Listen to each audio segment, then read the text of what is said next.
എന്തിനാടാ പെണ്ണുണ്ടായാലും ജീവിക്കാൻ പറ്റത്തുള്ളൂ. എനിക്ക് പെണ്ണ് വേണ്ട. എന്നെ അവൾ ഇഷ്ടമല്ലെന്ന് പറഞ്ഞു കഴിഞ്ഞാൽ അവക്ക് പോയി, എനിക്കോ സങ്കടമോ എന്ന് വെച്ചേ സങ്കടപ്പെടാ. ഞാനൊരു അൽഫാം മേടിച്ചും കഴിക്കും, അത്രേ ഉള്ളൂ.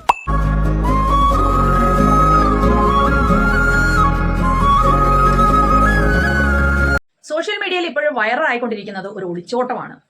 എന്റെ ദൈവമേ, സോഷ്യൽ മീഡിയ തുറന്നു കഴിഞ്ഞാൽ ഇപ്പൊ അതേ ഉള്ളൂ. ഇൻസ്റ്റാഗ്രാം തുറക്കൂ, ഫേസ്ബുക്ക് ആയാലും യൂട്യൂബ് ആയാലും എല്ലാം ഇപ്പൊ അതേ ഉള്ളൂ ഒളിച്ചോട്ടം.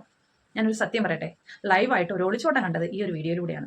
പക്ഷെ ഞാനതല്ല ആലോചിക്കുന്നത്, ഇത്രയും ഇമ്പോർട്ടൻസ് കൊടുത്ത് എല്ലാവരും ഇങ്ങനെ ഈ ഒരു വീഡിയോ ചെയ്യാൻ ഇത്ര വലിയൊരു കാര്യമാണോ നമ്മുടെ നാട്ടിൽ ഇപ്പൊ ഈ ഒളിച്ചോട്ടം? പിന്നെ ഒരു കാര്യമുണ്ട്, അഖിൽ എന്ന് പറയുന്ന ആ ചെറുപ്പക്കാരൻ ഇപ്പൊ കുറച്ച് സെലിബ്രിറ്റി ഒക്കെയാണ്, ഒരു പിക്ചറിലൊക്കെ അഭിനയിച്ചു. അപ്പോൾ സെലിബ്രിറ്റീസിന് എന്തെങ്കിലുമൊക്കെ സംഭവിച്ചു കഴിഞ്ഞു കഴിഞ്ഞാൽ കുറച്ച് ചൂട് വാർത്തയായിട്ട് എല്ലാവരും ഇങ്ങനെ പറഞ്ഞുകൊണ്ട് നടക്കും. അതൊരു രസമാണ് അല്ലേ? ചിലവർക്ക് പറഞ്ഞു കഴിയുമ്പോൾ ഒരു സന്തോഷം കിട്ടും, ചിലവർക്ക് ഭയങ്കര വിഷമമായിരിക്കും. ചിലവർ വിചാരിക്കും അയ്യോ ആ പയ്യന്റെ കാര്യം എന്താവോ എന്ന് തോന്നും. ഞാൻ ആലോചിക്കുന്നത് എന്താണെന്നറിയോ, കഷ്ടം ആ പയ്യന്റെ കാര്യം എന്താവോ എന്ന് തോന്നും. ഭാര്യ ഒളിച്ചോടി, എന്താ പ്രശ്നം എന്നുള്ളത് അവർക്ക് രണ്ടുപേർക്കേ അറിയാൻ പറ്റത്തുള്ളൂ. നമുക്ക് ആ പെൺകുട്ടിയും കുറ്റം പറയാൻ പറ്റത്തില്ല, ആ പയ്യനെയും കുറ്റം പറയാൻ പറ്റത്തില്ല. പെൺകുട്ടിയെ കുറ്റം പറയാം. ഇങ്ങനെ ഒരു ബന്ധത്തിന് ആ പെൺകുട്ടിക്ക് താല്പര്യം ഇല്ലായിരുന്നു എന്നുണ്ടെങ്കിൽ രണ്ടുപേരുടെ പരസ്പരം സംസാരിച്ചിട്ട് ബന്ധം അവസാനിപ്പിച്ചിട്ട് അവർക്ക് ആ പെണ്ണിന് ഏത് ആളുടോടാണോ പോകേണ്ടത് ആ പെണ്ണിന് അയാളുടെ കൂടെ പോകാമായിരുന്നു.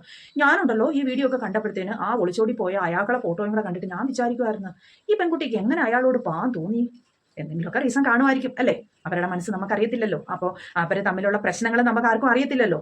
ഇപ്പോൾ അഖില് പറയുന്നത് ആരും ആ പെൺകുട്ടി ഒന്നും പറയണ്ട, അതിന് അവൾക്ക് ഇഷ്ടമായത് അവൾ ചെയ്തു, അവൾ പോകട്ടെ, അവൾ സന്തോഷമായിട്ട് ജീവിക്കട്ടെ എന്നൊക്കെയാണ് പറയുന്നത്. ഇങ്ങനെ ഒരാൾക്ക് പറയാൻ കഴിയുമോ? അങ്ങനെ പറയുന്ന ആളുടെ മനസ്സ് വലിയ മനസ്സല്ലേ?